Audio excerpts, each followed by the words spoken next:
Good morning friends. आमर OTT paper 1 आ paper 2 रे आमर जो ओडिया 30 मार्क पड़ो ओडिया रे गोटे आमर लेखकों विषय रे आसीबो गोटे मार्क। तो लेखकों विषय रे गोटे मार्क जो आसीबो आम पई से गोटे मार्क भी इम्पोर्टेंट। तो आसंतु जानिबा लेखकों विषय रे आमर 5 जण लेखक अछंती ओटीटी रे पढ़िबा पे 5 जण लेखकों ऊपर ही आपण पढ़िबे।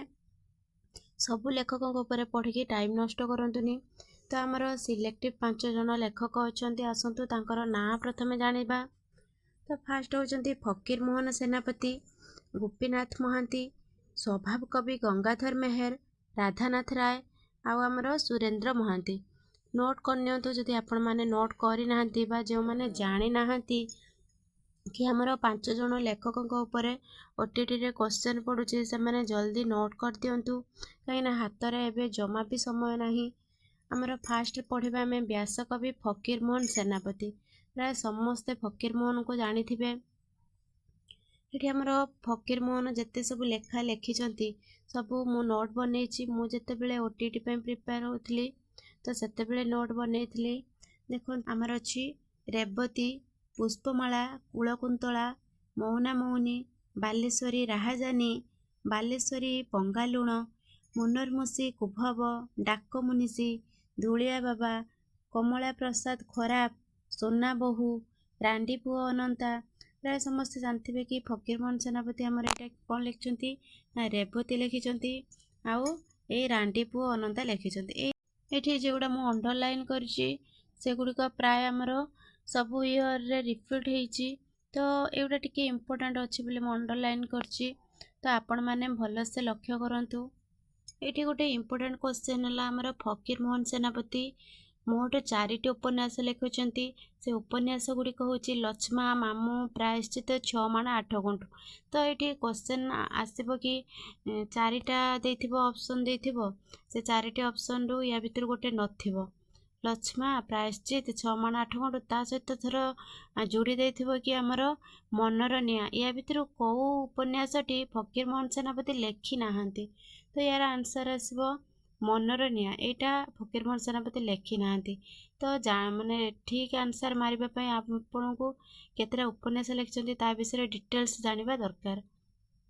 आ गोटे एठी क्वेश्चन आसीबो 6 माण 8 गुंठ केउ प्रकारर उपन्यास। 6 माण 8 गुंठ गोटे होची हमर क्रांतिकारी उपन्यास। एतिकी बास फकीर मोहन सेनापति विषय। तापर आसिला गोपीनाथ महांती। गोपीनाथ महांती कौन सब लिखिचंती तंत्रिकार, माटी मोटाळ, पाहांता, आकाश सुंदरी, अनल कनल, बघेई, बुढ़ा कवि, हरिजन ए टाइप रो सबू एठी जेतिकी लेखा हेची सबू लेखा हमर के लिखिचंती गोपीनाथ महांती लिखिचंती। या भितर इम्पोर्टेंट होची माटी मोटाळ पई। माटी मोटाळ लेखा पई गोपीनाथ महांती ज्ञानपीठ पुरस्कार पाइछंती। तो जदि क्वेश्चन आसिला गोपीनाथ महांती ज्ञानपीठ पुरस्कार केउ लेखा पई पाइछंती तो तार आंसर हबो माटी मोटाळ।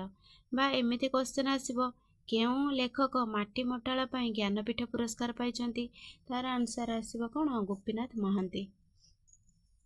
तापरे एठी जति सब अंडरलाइन करछि सब इम्पोर्टेंट। जदि आसीबो हमरो गोपीनाथ महांती कौन लिखिचंती घास फूल ना पूजा फूल। पूजा फूल कहितले कि हमरो फकीर मोहन सेनापति लिखिचंती। तो एठी अछि घास फूल। आपण कंफ्यूज हेबेनी घास फूल आ पूजा फूल ता विषय भल से माइंड रे सेट कर नेबे। तापरे आसिला हमरो स्वभाव कवि गंगाधर मेहर।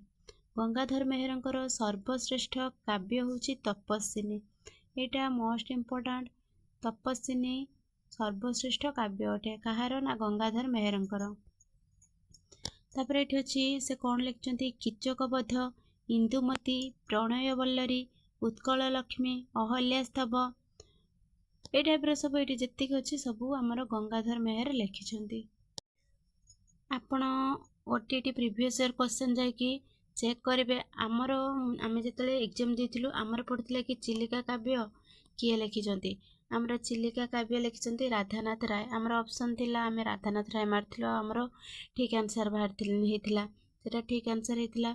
तो आपण माने जदि एडा भल से डिटेल्स आपण पढिबे जदि नोट बने नांदे ताले नोट बने कि माइंड रे जति कि सब कंफ्यूज अछि ताको क्लियर करंतु। आउ परीक्षा रे ସଠିକ୍ ଆନ୍ସର୍ ହିଁ ଟିକ୍ ମାରିକି ଆସନ୍ତୁ। यार आंसर हम चिलिका। चिलिका खंडकाव्य किए लिखिं? चिलिका विषय लिखिं आमर राधानाथ राय। आ गोटे अच्छी राधानाथ रायकर जी लेखा लिखिं ता भितर व्यंग काव्य कौटा? व्यंग काव्य हूँ दरबार। आ गोटे अच्छी श्रेष्ठ कृति। राधानाथ रायकर श्रेष्ठ कृति किए? सेटा हूँ महाजात्रा। आ गोटे अच्छी ओडिया साहित्यर प्रथम प्रबंध। राधानाथ रायकर ओडिया साहित्यर प्रथम प्रबंध हूँ विवेकी। से जेतिक सब लेखा लिखिं ता भितर काव्य कौटा नुहे? एटा मोस्ट इम्पोर्टाट। दुर्योधनर रक्त नदी संतरण गोटे काव्य नुहे। आजिर शेष टॉपिक सुरेंद्र महांती। सुरेंद्र महांती लिखिं कृष्णावेणीर संध्या, नीलशैल, पथ पृथ्वी, अंध दिगंत, रुटी चंद्र ए टाइप सब लिखिं आमर किए? सुरेंद्र महांती। ये जी लेखा अच्छे सबू आमर सुरेंद्र महांती लिखिं। तो ये आमर क्वेश्चन आसब कि कुलवृद्ध। कुलवृद्ध सारला पुरस्कार किए पाइछंती? आमर सुरेंद्र महांती पाइछंती। ये जो ये एमती राउंड करछि तो एटा ही इम्पोर्टाट। नीलशैल पाई आमर सुरेंद्र महांती नीलशैल पाई केंद्र साहित्य एकाडेमी पुरस्कार पाइछंती। जमीक मु क्वेश्चन करथिले कि गोपीनाथ महांती माटीमटाला पाई केउ पुरस्कार पाइछंती? सेटा हला ज्ञानपीठ पुरस्कार। जदि नीलशैल पाई केंद्र साहित्य एकाडेमी की पुरस्कार किए पाइछंती? सेटा हला सुरेंद्र महांती।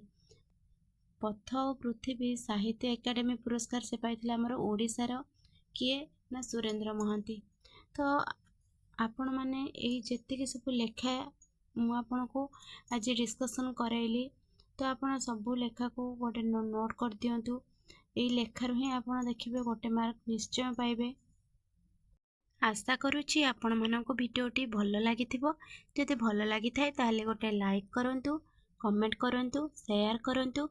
जदि आपण नुआ अछंती आम चैनल ले ताहले निश्चय सब्सक्राइब करंतु। रहिली। जय जगन्नाथ।